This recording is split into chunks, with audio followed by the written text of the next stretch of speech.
A little whimsy, now and then, makes for good balance. Theoretically, you could find this type of humor anywhere. But only a top-flight science fictionist, we thought, could have written this story, in just this way. It was quite by accident I discovered this incredible invasion of Earth by life forms from another planet.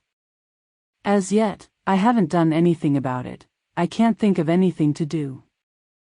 I wrote to the government, and they sent back a pamphlet on the repair and maintenance of frame houses.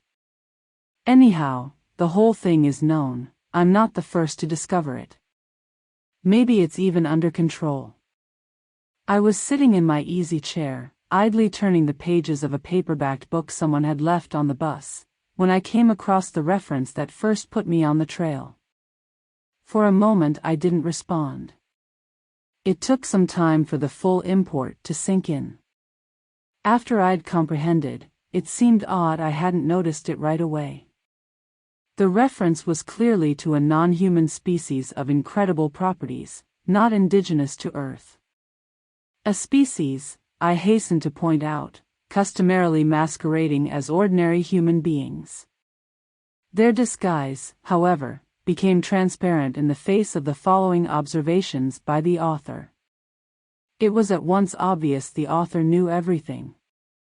Knew everything and was taking it in his stride.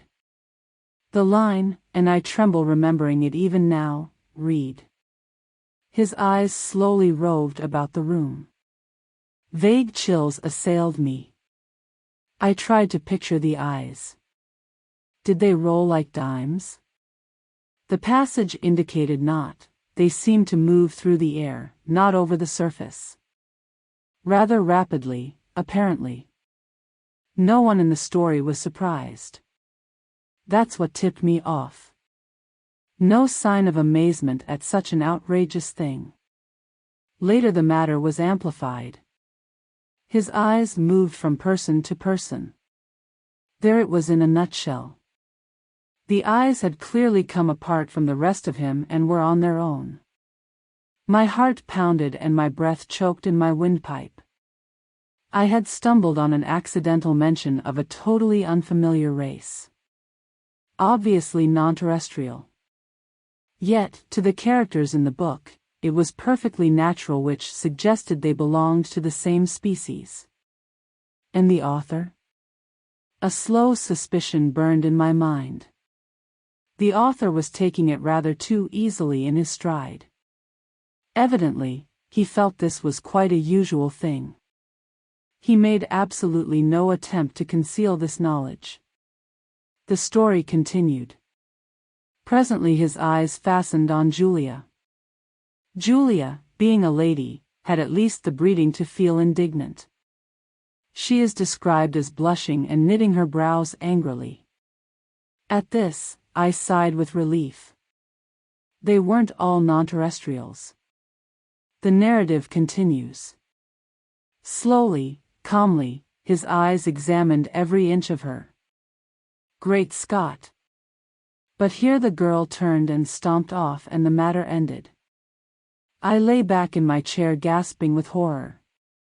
My wife and family regarded me in wonder. "What's wrong, dear?" my wife asked. I couldn't tell her. Knowledge like this was too much for the ordinary run-of-the-mill person. I had to keep it to myself. "Nothing," I gasped. I leaped up, snatched the book, and hurried out of the room. In the garage, I continued reading.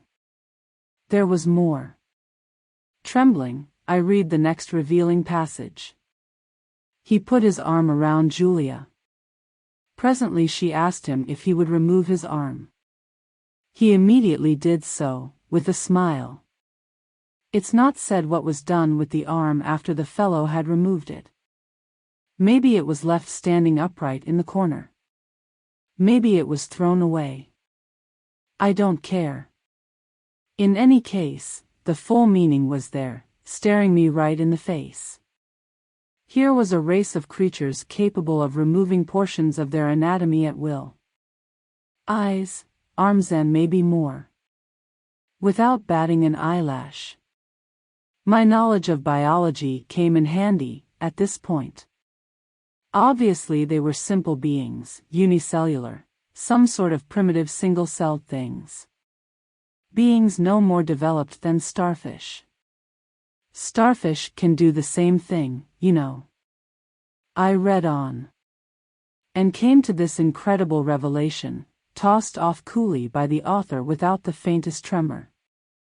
Outside the movie theater we split up. Part of us went inside, part over to the cafe for dinner. Binary fission, obviously.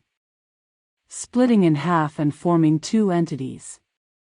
Probably each lower half went to the cafe, it being farther, and the upper halves to the movies. I read on, hands shaking.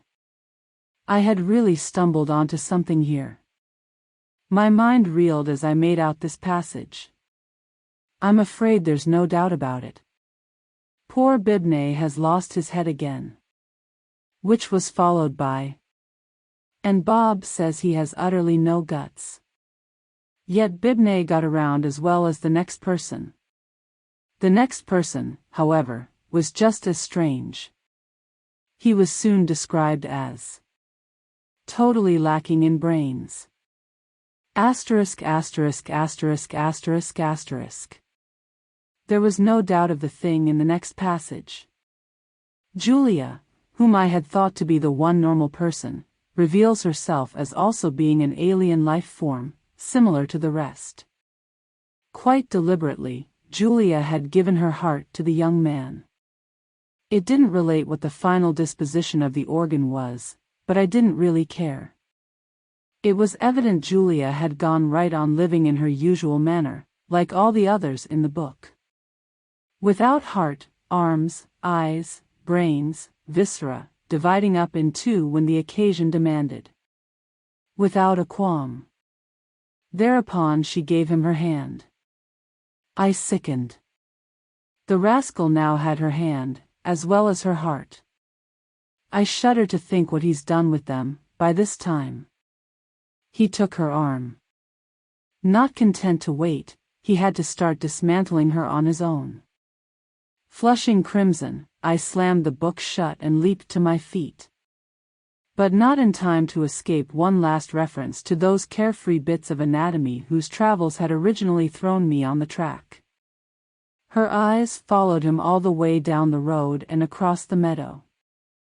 I rushed from the garage and back inside the warm house, as if the accursed things were following me.